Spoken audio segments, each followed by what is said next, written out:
Welcome to Life, Love, and Good Stuff. Father and daughter chats with David and Sophie Mccallum.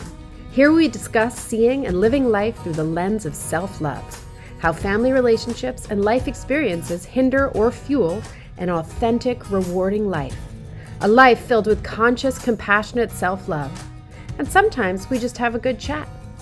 Actor David Mccallum has appeared in theater, film, and television and is a critically acclaimed author. David's most enduring roles include the Russian agent Ilya Kuryakin in The Man from U.N.C.L.E.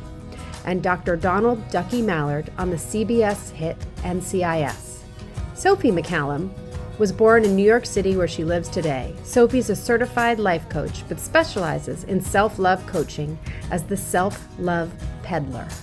Sophie is an energy leadership master practitioner and strives to start each day with love in her heart for herself and the world around her.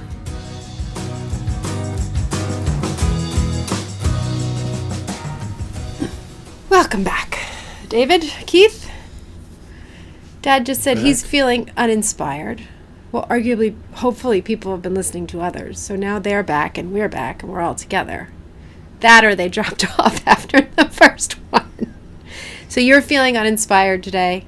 I had one of those days today where I second-guessed myself across the board, repeatedly felt as if I didn't know what I was doing, and I had to practice a lot of things that I use to help other people when they feel this way. And it worked, but it's hard. Some days are hard, even when you're as lucky and as blessed and as fortunate and as fed and sheltered and stimulated as we are. Some days you just wake up a little funky. And that's the way I felt today. A little funky. Mm-hmm. Good title.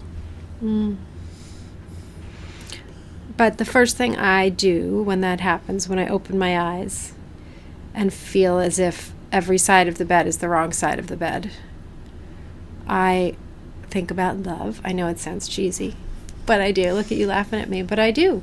I think about love, and I think about focusing on the things that I am so blessed to have, which this morning started with my dog Zoe giving me my morning facial, which I'm convinced is the key to no wrinkles. Mm-hmm. But, it just, and even it can also, feeling kind of down, it can affect you physically too. I sort of felt I had a headache, but I ate well, I exercised, I did the things I had to do, I did the things I said I would do, I'm doing the things I want to do, and the things I don't want to do, and you just keep going. And well, I woke up, got out of bed, very early for some reason or other. What happened today? Oh, Sonia came, who comes and takes care of everything that he's doing in this house. So we have to sort of make the bed and make sure the house is clean for when she comes. To clean the house. To clean the house, yes. We were in the living room. Having breakfast, and then I can't remember anything after that. Good. Well, you wrote a lot. Yes, so. it's when you writing a book. I wrote a book, and it was quite successful. And in my mind, the great thing about it was that I finished it, and that is satisfaction in itself. I think it was it Woody Allen said the only books that don't get published are the ones that don't get finished. Right. But that may be a misquote, but whatever. I like also is it Stephen King, the writer? He said, what kind of book are you writing? Well, he said, I'm writing a book where people buy it in the airport, they read it on the plane, and throw it away when they get to the other end. Which I thought is a wonderful way to write a book. I mean, he's got a lot of good quotes. He's an interesting guy. Yeah. Let me ask you, have you felt as if you have never lived up to your true potential? Do you hear a voice inside telling you that you're destined for more? Are you craving to love yourself more and live a fuller life? Welcome. My name is Sophie, and I'm your personal self-love peddler. I've created a program that allows you to forge into your most authentic life by guiding you on how to fully self-love. When we love ourselves and hold the space needed to learn about ourselves, our internal voice becomes crystal clear. When we start to listen to that voice, we begin to start living the life of our dreams. The path to getting there is paved with self-love. If you're a woman who does not stop to tune into self-care, to listen to yourself, if you ignore all the red flags and all the signs telling you that you are worth more, then you are exactly who this program is meant for. With the Flourish and Fly Learning How to Self-Love program, you will finally find the answers you have been seeking inside of yourself. We know children and even plants grow and learn best when surrounded by love, compassion, and encouragement. Guess what? So do grown-ass women. The women who work with me learn to nurture their true selves by turning their love inward, to grow and learn, to flourish and fly. If you're struggling with self-love and are nodding your head, yes, please click the link below and join me inside of this program. I cannot wait to guide you to flourish and fly with love. Well, I have a book right here. You know what this book is, I think. Is that George? No, this is a book that your wife, my mother, found while cleaning her odds and sods. And it's the kind of book we all used to carry for those of you who remember life before a cell phone. You would have these little tiny books where you would put important numbers and facts, and it's like the notes section plus the contact section of your phone, but just the highlights, what you would really need. We've got Jimmy, the wallpaper hanger. I seem to remember there's an awful lot of jokes about men carrying a little that's book. A different black book. This is a less nefarious black book. This is the book that my mother would have in her bag, which is mostly, as I say, measurements of pieces of furniture, as she's an interior designer, and contacts for phone numbers and such. But there's a page in it that says things that matter. So this is a list that she compiled herself. Things that matter. Number 1, being kind and compassionate to other people. Number 2, being cheerful and positive. Number 3, working hard and doing your best. Number 4, fulfilling your obligations, doing what you say you will do. Number 5, being honest and true to yourself and to others. Number 6, getting everything you want out of life without violating numbers 1 through 5. And then there's a little footnote here. In my hand. This is all in my mother's handwriting. The first, 6 things that matter. And then you wrote on a piece of paper to add number 7, learning how to relax and take pleasure from a sense of inner calm and security. First, I just want to say, how lucky am I? I mean, come on, to be raised with parents who can make this absolutely perfect list together of really the 7 things that matter, and you're spot on. You guys are like just gurus. You're just amazing. And that's a long time ago. And that's a long time ago. I mean, this is from the late 80s, early 90s. And, being raised with all this stuff just still helps me today. I mean, I was saying today, being a little funky this morning, and I made myself, number 1, be kind and compassionate to other people, even though I felt like my inner bitch wanted to flourish and fly. Instead, I was kind and compassionate and loving to my husband, because that's the way a person should be. That matters.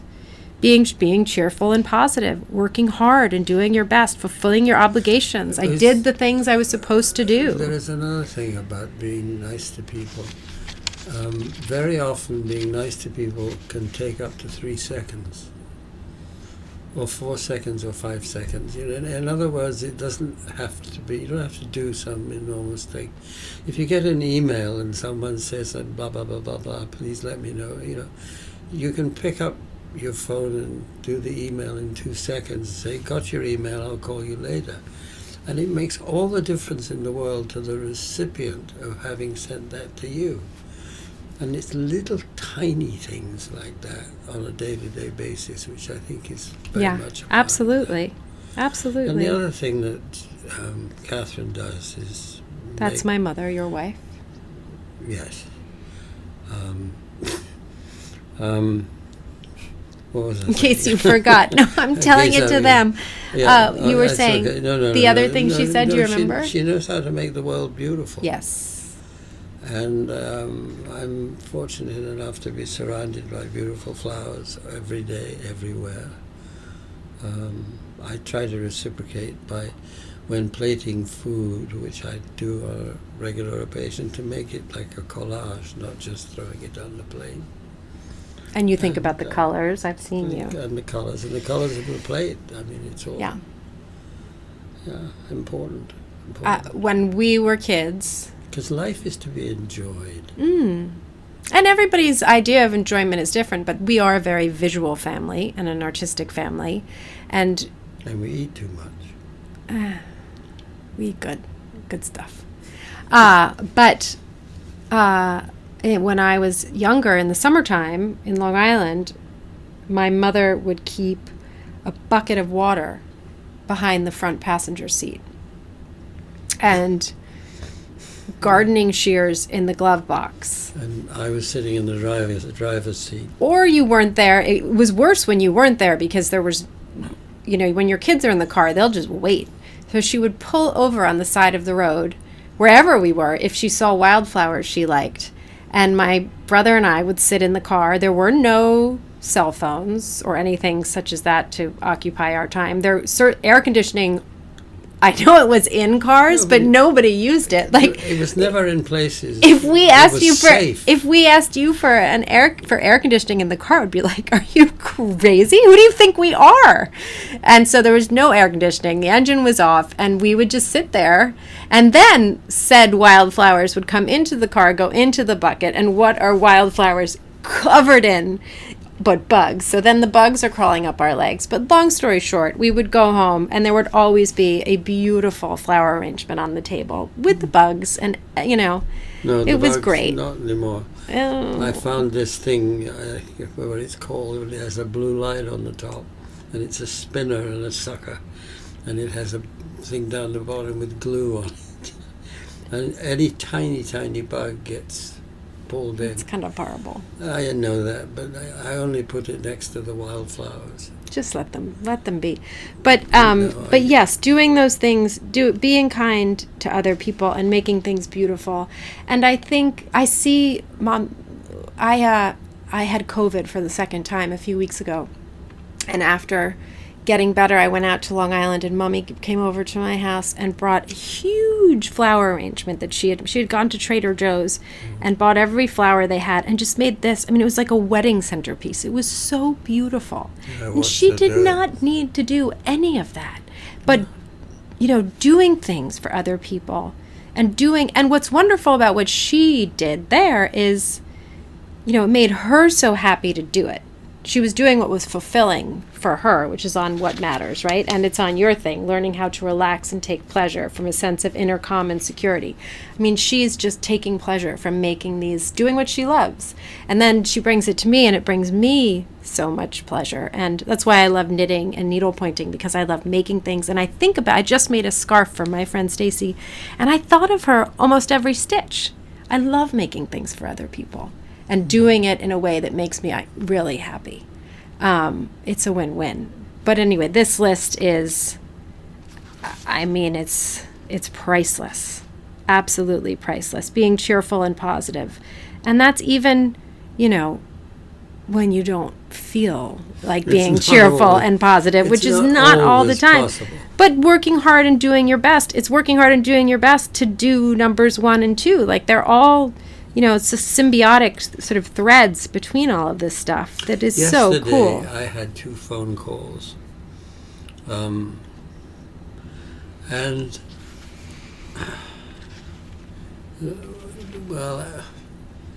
One No, neither of the people that I were talking to had I ever met. And they were both calling me to tell me that someone died. Now, in the first case, it was Nicky Henson. Do you remember Nicky? Mm-mm. He played the navigator on Mosquito Squadron. And I was in the front. We sat in a studio in an airplane and making up jokes, which are all in the thing. You fly this thing any lower, you're going to need your driver's license. I mean, we were making this stuff up as we went along because they just needed dialogue with these two people. Anyway, Nicky was a wonderful guy. All those tapes you have we have wine and beer and champagne.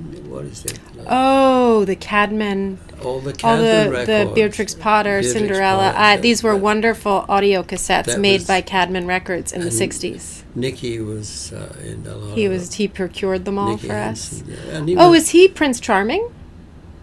No, more like that, I mean... Maybe Basil Brush. No, not Basil Brush. He was the sort of the maitre d'. Oh, we have champagne, white wine. That's Nicky. That Nicky sounds Fox. like a nice mixture. I think I'll have one of them. But his wife, whose name Marguerite, I may have met her, but many, many, many years ago. And I just wanted to know how she felt, She was calling me up to say that she'd received a Christmas card, which is the second phone call was the same thing, which was Richard Dorman, he's a nephew, yes. He is I don't know, Richard, He's Marie's cousin. Yeah, he's a cousin. We'll leave it at that. We'll leave it. There's no checkers here. Don't worry. He was at least 4 times removed because I haven't seen him in years.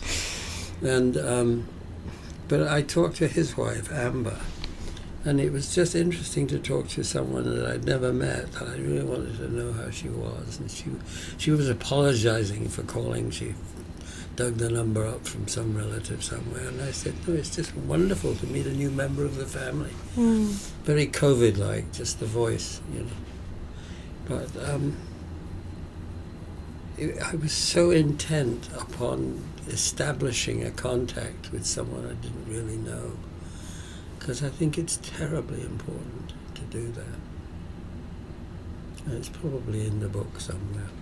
Well, I mean, there's a lot about how you treat other people. And, there's the law of attraction, which is like energy attracts like energy. So, 2 people on the phone, strangers for the first time, if there's some natural inclination that you want to keep chatting, it's likely you guys are, not to get too hippy-drippy for you, but resonating in a similar energy. Well, just as a magnet level. has 2 ends. Yeah, people. One and the other. Right. Yeah, I am very aware of the energy of people that don't resonate with me, and I don't have to judge it. I know now that everybody's different and everybody plays in the playgrounds that appeal to them. But I feel it in homes. I feel it in people. Feel it with dogs in the park, and I see the dogs sense it. That's incredible. Why do you feel the necessity to communicate the way you feel to these people?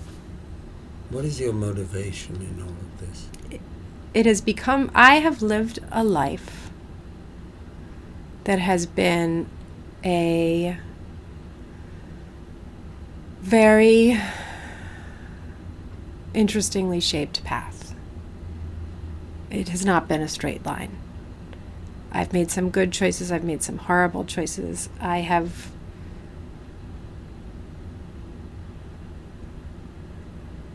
experienced so many different realities, I feel, for me, compared to some of my peers.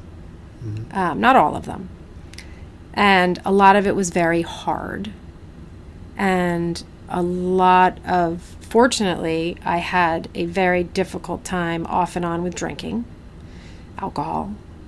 And I spent a lot of time and energy trying to control it. It took up more brain space and energy than anyone will ever understand who's not an alcoholic. And through getting sober, I was able to really hold space for myself and really understand myself. Number 6 here, getting everything you want out of life without violating 1 through 5. I had no idea what I wanted to get out of life because I felt, looking back, I was holding on by my fingernails just to figure out what the hell was going on. Didn't look like that to everybody else, but now that I'm in a place where I'm grounded and aware, self-aware, and I know what I want to get out of life, I see how hard life was for me for the first 40 years. And it's nobody's fault. I had a great life. I'm having a great life, and everything I did got me to where I am today. But in the last 8 years, I have learned so much, and I have enjoyed helping people so much that led me to coaching. And that led me to wanting to inflate my online presence so that I can help as many people as possible through what I have been through. And this platform, I'm good at. I like talking. You're good at. And the reason I want to do this with you is because part of the reason I was able to make heads from tails of where I found myself at the age of 40, going through what many call a midlife crisis. Fine, if that's what people want to call it. I think people go through these crises. Or not, I don't know. Crises has got so much negative connotation to it. I think just awakening, changing, shifts. But people go through these. I forget what I was going to say. It doesn't much matter. But I helping. I now know my purpose. I now know why everything I went through, and I'm at peace with it. And I know also just from friends and relationships and the people that I interact with, I'm good at helping people.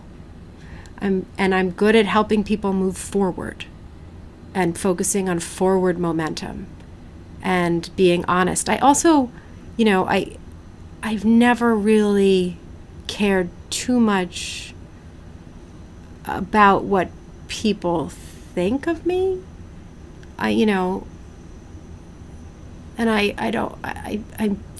do sort of feel natural, and I want to be honest and open and natural with people. And sadly, that's a very rare quality to find in humans today. And that doesn't mean I don't enjoy, a good photo shoot with a lot of makeup and fun.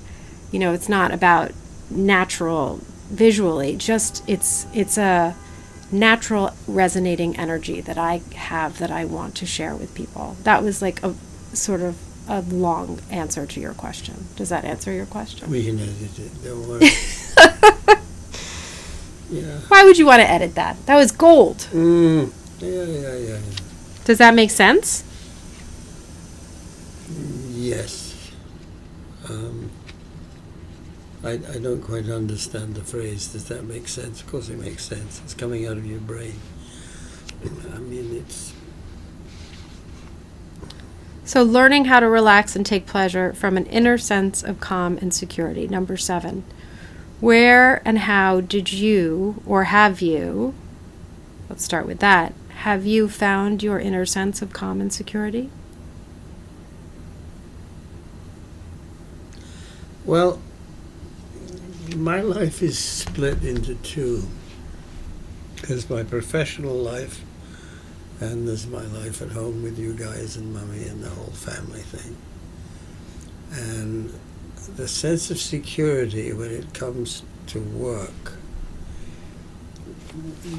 what you're doing as an actor from the very first time you do it is you're setting yourself up in front of, in the current case, in front of 22 million people, plus the people who are taping. I mean, you're setting yourself up. And as we've talked before, there have been certain occasions when I haven't been fully prepared, when I was very young, and I've learned from that. So my sense of security when it comes to work is all in the preparation.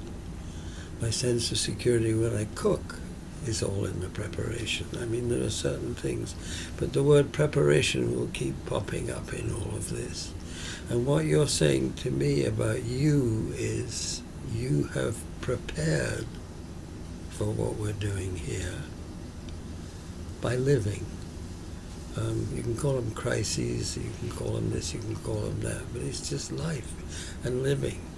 As I said yesterday, 2 people who died, I mean, Nikki and cousin Richard, or whatever he is. But I mean, in other words, there's a natural progression that goes on and on and on, and you can learn and you can appreciate what's happening to yourself, or you can reject it, or you can fight against it. But I've discovered that a sense of security means you have to accept and improve, as opposed to reject and suffer. I mean, it's life has to be experienced in a way where you are profiting from it. And how you profit from it is your set of values. Mine have been very much set up by my professional life. I've always tried to keep you and Peter and the family out of the public eye. I think I loathe what they call the Hollywood elite and the way they behave and the way they talk, politically and personally in every way. I just feel that respect for life is part of it all. And that respect I have for the theatre and for the traditions of the theatre, and threw that into the horrors of television and everything that's happened with the silicone chip and everything that happens now. But, you know, I'm a different generation, so what's happening now is hard for me in many ways. Music and the constant barrage from a television set. The sense of calm comes from setting up my values and what I want to get out of however many years I have left, and enjoying them as best I can, and try to do exactly what you're doing, help other people where I can, which, if you go to my checkbook, seems to be, non-taxable gifts to friends and family. It's a big part of it, and I'm very lucky to be able to do that now and then. But it's a constant learning curve, and as I say, I cannot disassociate the professional life from the family life. Here ended the first lesson. We will now sing. Okay. So is that enough? Yeah, that's enough. Is that our ending? A little profundity. Well, that was great, as always. Yeah, I wanted you to talk about you. I'll do that all day. Stay tuned for more about me. And him, too. This guy and the other guy. Thank you for spending time with us today. Please hit the subscribe button so you're notified each time a Life, Love, and Good Stuff Father and Daughter Chats with David and Sophie Mccallum podcast drops. Until next time, remember to lead with love.